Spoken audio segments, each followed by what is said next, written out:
that extra little bit of trimmage, we will put it in there. Turkey Yeah. with all the trimmings. Yeah, we will trim that bit, guys. That's the extended version. There is a radio edit as well. So we'll I give was you the thinking radio as edit. well. I was thinking like that whole ho ho ho thing. Yeah, Yeah. if we get some bad results, that is going to just be the worst thing. Oh, You know what I mean? You could, it's, you, I know you could, it's McFeeling on a sledge as well. God's you sake. can already see it, can't you? Like outside Old Trafford, it's freezing, it's raining, and ho ho ho. I'm just sick Oh of this yeah, team. because it's gonna be. Oh yeah, it's gonna be. Oh, I haven't even thought of that. I haven't even. Maybe even for this game, because this is the preview for Man United versus West Ham at Old Trafford tomorrow night. Big game, big game. Like this Thursday is the night. game. Oh yeah, it's not going out. Sorry, yeah. Sorry, I thought it was going out Wednesday, but Thursday night. Try to be clever, but try to pull the wool over your eyes, but you know. Yeah. Thursday night, big game, 8 p.m. At Old Trafford, and again we talk about momentum and stuff. Like we got to win. We've got to win. Like these home games where we thought we turned the corner and the home form's really good. Expected to beat Everton. We all saw what happened last time out. Got to put it right. No Paquetá. For West Ham, even with Paquetá, they're struggling.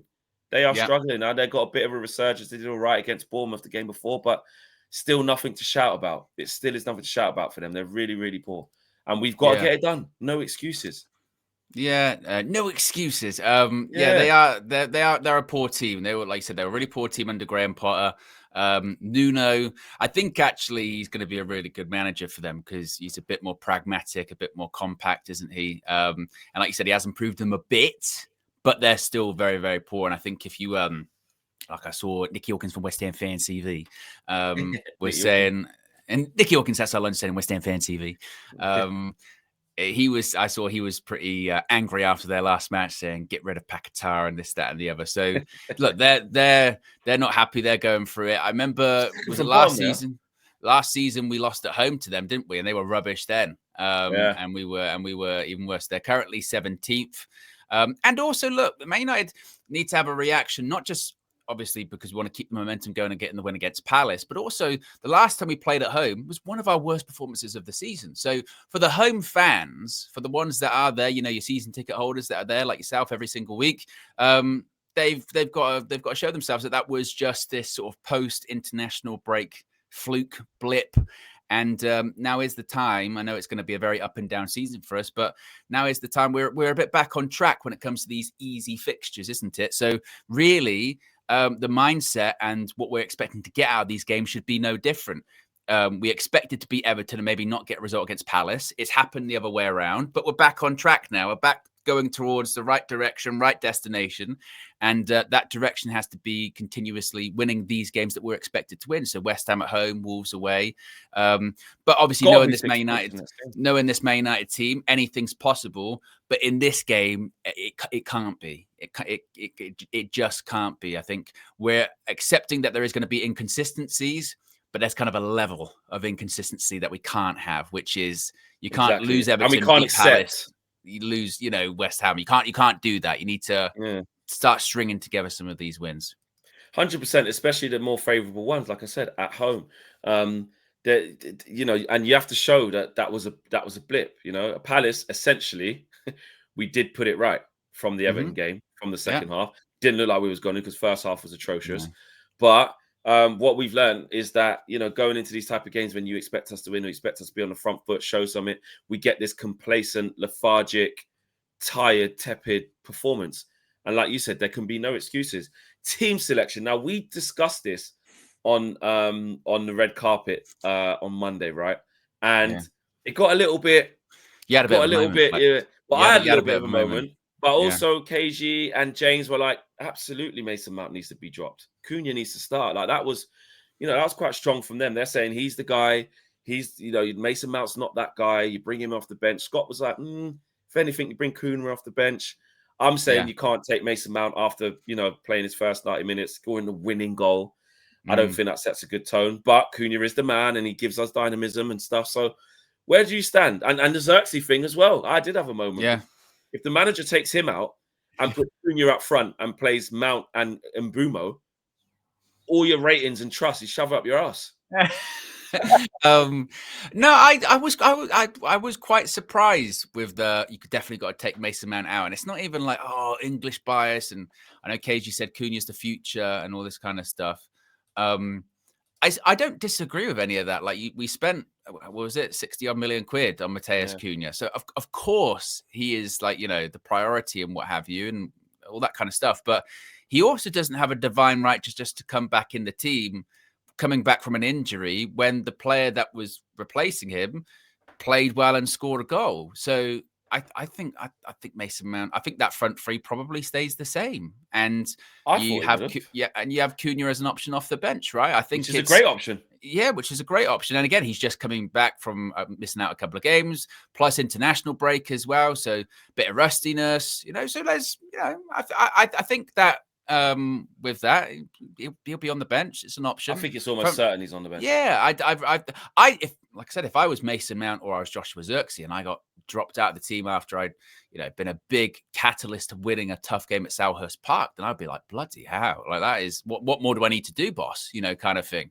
So I think that front three stays the same. We know the midfield stays the same with Bruno and Casemiro. Wing backs, much of a muchness, isn't it? I mean, probably Ahmad on the right, and then the left really is much of a muchness. Could be Dorgu, could be Dalot. Probably be Dalot though, because he's saying at the moment Dorgu's struggling confidence-wise. And yeah, he's gone with Dalot last few games. Maybe. And Lenny Euro needs to be taken out probably. Well, that's the one, isn't it? That back three is probably looking like De Ligt, Shaw, and then probably Mazraoui for Euro, I would think. Yeah, and that's the sensible thing. But I suppose maybe the dilemma that Ruben might have a bit is, given the reaction of Euro, and he was pretty distraught. If you take him out, does that impact him a bit more? This depends on the individual. This is where you manage. This is where you earn your money. Yeah, exactly. This is stuff we don't see on the training ground or at Carrington, where it takes him in the office for 10, 15 minutes and goes, look, for the next game, just it's not even on. It's not like a you thing. It's just we're just trying to you're a young guy. Don't worry, I still rate you very highly. All that kind of stuff. But I think Mazraoui, and also Mazraoui did do well when he came on, and he's better at back.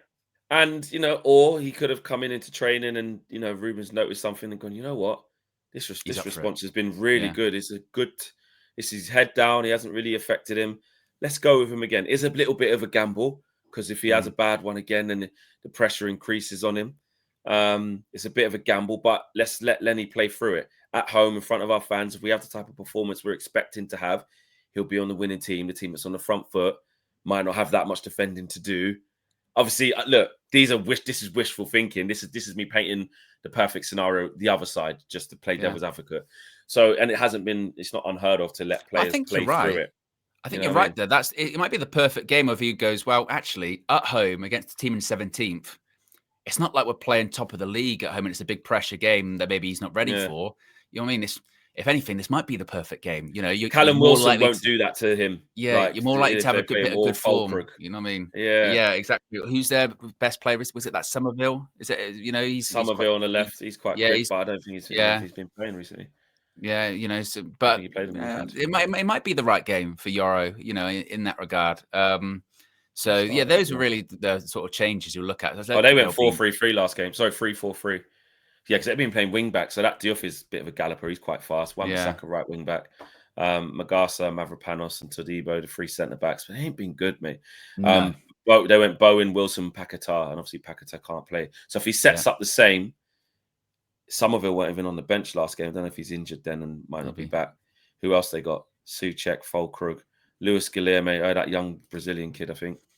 Yeah, they got this a poor team. Compared to the West Ham of a few years ago, it's not. We need to be looking to, Freddie Potts in midfield with that Fernandez who's coming from. He came in from Southampton, didn't he? They're not great, mate. They're not great. I mean, Souček on the bench, Kyle Walker-Peters, Max Gilman's rubbish. Come on, man. You got to be. You got to be doing bits against these. You have to be. No excuses. Score predictions. I really hope we get a clean. We say this every time, but I really hope we get a clean sheet for Lomon's sake. But I am going to say we get a clean sheet this time. I'm going to go with a because usually we do score goals. That's why the Everton one was a bit of a shock. Because we do usually score. So I'm going to go with 2-0. 2-0 Manchester United. I'm going 2-1. I still think we'd do some stupid.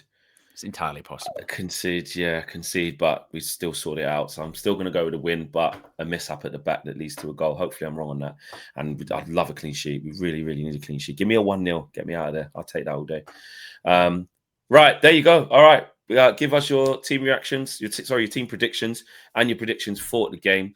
Of course, I'll be at the stadium, as will Marcel as well. So we'll have a lot of reaction from that, and Bradley and the crew. And Owen will be on the live match view as well with DJ. Most likely, yes. So, most likely. All right, guys, we are out of here. Take care. Get your predictions in. Peace.